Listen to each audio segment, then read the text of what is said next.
Do you want some leather pouches for your cosplay, but would rather jump off a cliff than touch a sewing machine? Well, join the party, as that was my exact mindset when I realised I need to make some for my Record of Ragnarok Leonidas cosplay.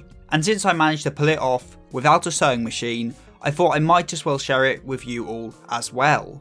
For this project I used some EVA foam, faux leather, some magnets and a bit of glue. Now let's get started. Now of course the first thing to do is work out how big you want your pouch to be, both length and width wise. A good way to do this is to first work out what's going into your pouch. For me, I'm going to be storing some fake cigars I made in them.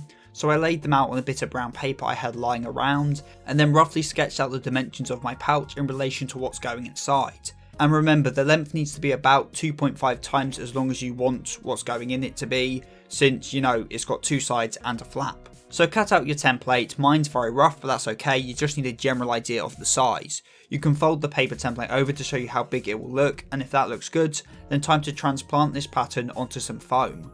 Using the template for a size reference, draw out a rectangle onto some foam. For me, I use 5mm EVA foam, and as you can see I'm making 4 pouches, so that's why I'm drawing out so many rectangles. Cut out these foam rectangles with a craft knife and then, oh yeah, cat. Grab your faux leather and then place down your foam onto the backside. Draw a line around the perimeter of the foam template, leaving a small gap between the foam and the line.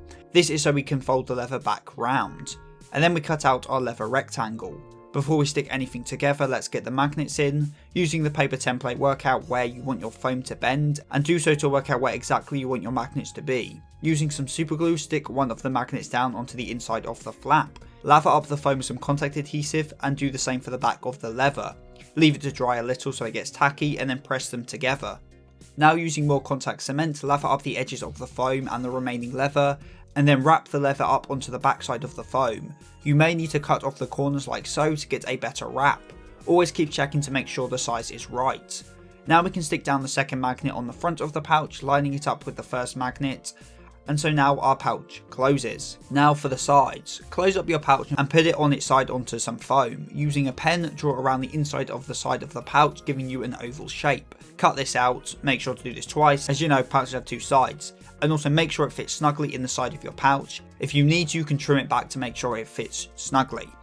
We repeat the same process we used to add the leather to the front and back of the pouch, to add leather to the side bits, giving us this leather wrapped side. Using more contact adhesive, stick the side in and then do the same with the other foam oval you cut out, and there you go, pouch is almost done. Lastly, I cut some gold circles from foam and stuck them to the front to act like buckles. If you have them around, I'd recommend using gold paper fasteners and just cutting the prongs off. I didn't have any to hand, but I reckon they'd look even better. And there you go, that's how you make a leather pouch without touching a dreaded sewing machine. Mine ended up stuck down to this belt for my Leonidas cosplay, which you can see a full showcase of in the video up top, but you can do with yours however you want. I hope this video at least gave you some ideas, and I'm sure your pouches will look a lot better than mine. So anyway, this has been Sethless in Cosplay, and remember, your cosplays are probably better than mine.